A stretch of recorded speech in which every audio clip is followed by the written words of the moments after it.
بسم اللہ الرحمن الرحیم۔ کون سی ایسی طاقت ہے جو بیت اللہ کے طواف کو روکتی ہے؟ کون سی ایسی طاقت؟ 24 گھنٹے بیت اللہ کا طواف ہوتا ہے، لیکن ایک ایسی طاقت ہے، ایک ایسی چیز ہے جس سے بیت اللہ کا طواف بھی رک جاتا ہے، وہ نماز کی طاقت ہے کہ 24 گھنٹے حکم ہے کہ بیت اللہ کا طواف کیا جائے، نماز کے وقت طواف بند ہو جاتا ہے۔ نماز ایسی طاقت ہے، جب بچہ پیدا ہوتا ہے تو آپ نے دیکھا ہے کہ بچے کے کان میں اذان دی جاتی ہے، اقامت دی جاتی ہے، سب سے پہلی چیز اس سے جو مخاطب ہوتی ہے وہ اللہ کی عبادت، نماز کی طرف بلایا جاتا ہے اس کو۔ قرآن کریم کے اندر اللہ تبارک و تعالی ارشاد فرماتے ہیں والذین هم علی صلاتهم یحافظون، نماز کی حفاظت کرنے والے، والذین هم علی صلاتهم یحافظون، وہ لوگ کون ہیں جو نماز کی حفاظت کرنے والے ہیں۔ تو نماز کی حفاظت سے کیا مراد ہے؟ ایک تو نماز کی اہمیت ہے، صلاۃ کی اہمیت ہے، لیکن نماز کی حفاظت کیا ہے؟ نماز کی حفاظت یہ ہے کہ سب سے پہلی چیز کہ نماز کی پابندی کرنا۔ بہت سارے دنیا کے اندر بہت سارے مسلمان ایسے ہیں جو بیچارے بے نمازی ہیں، نماز نہیں پڑھتے۔ نبی کریم صلی اللہ علیہ وسلم کے ارشاد کے مطابق مسلمان اور جو غیر ایمان والے ان کے درمیان میں فرق کرنے والی چیز نماز ہے۔ دنیا کے اندر بہت سارے ایسے لوگ ہیں جو نماز نہیں پڑھتے، جن کو نماز کی اہمیت کا اندازہ نہیں ہے۔ تو ہماری ذمہ داری ہے کہ خود تو نماز ہم پڑھ رہے ہیں، لیکن دوسرے بھائیوں کو بھی نماز کی طرف تھوڑی تھوڑی توجہ دلائیں، سمجھائیں، نماز کی فضیلت بتائیں، نماز کی اہمیت بتائیں۔ یہ 18ویں سپارے کی شروع کی جو آیتیں ہیں جس میں مومنین کی 8 صفات کو اللہ تبارک و تعالی نے بیان فرمایا، سب سے پہلی صفت اللہ تبارک و تعالی نے کیا فرمایا؟ قد افلح المؤمنون الذین هم فی صلاتهم خاشعون، خشوع اور خضوع کے ساتھ پہلی صفت، اور پھر آخری صفت جو بیان فرمائی کہ نماز کی حفاظت کرتے ہیں۔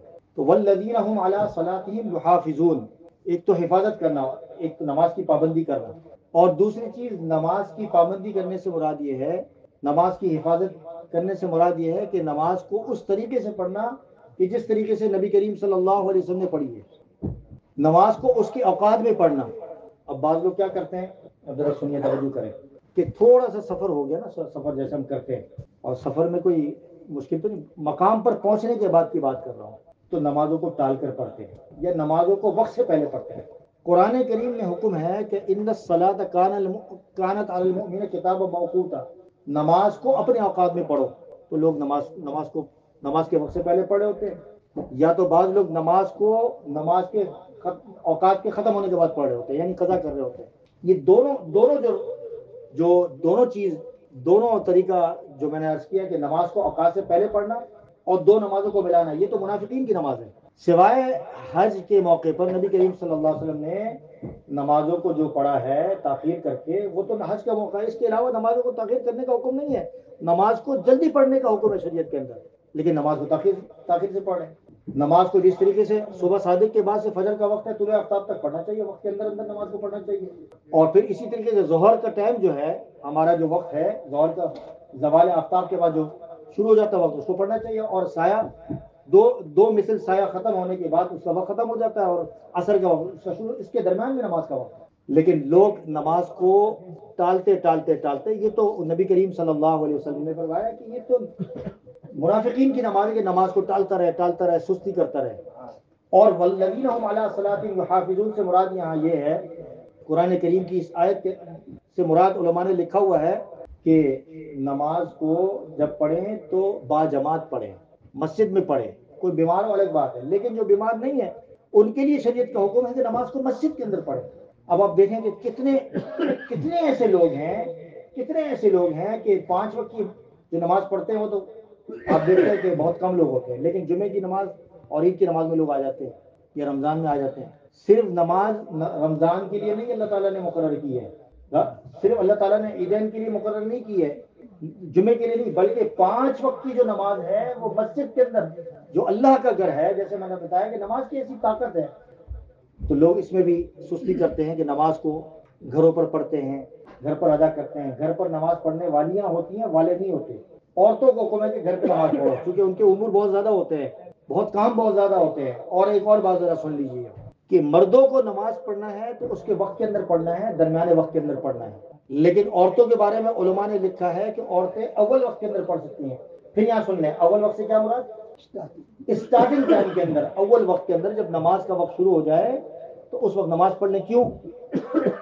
اس کی وجہ کیوں ہے؟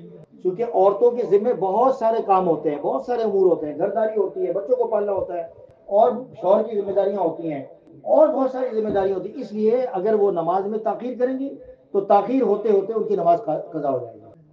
اور جب قضا ہوگی تو ظاہری بات ہے کہ بعض اوقات ایسا بھی ہو جاتا ہے کہ ایک قضا ہوئی پھر دوسری قضا ہوئی، پھر نماز میں سستی آتے آتے نماز ہی ختم ہو جاتی ہے عورتوں کی.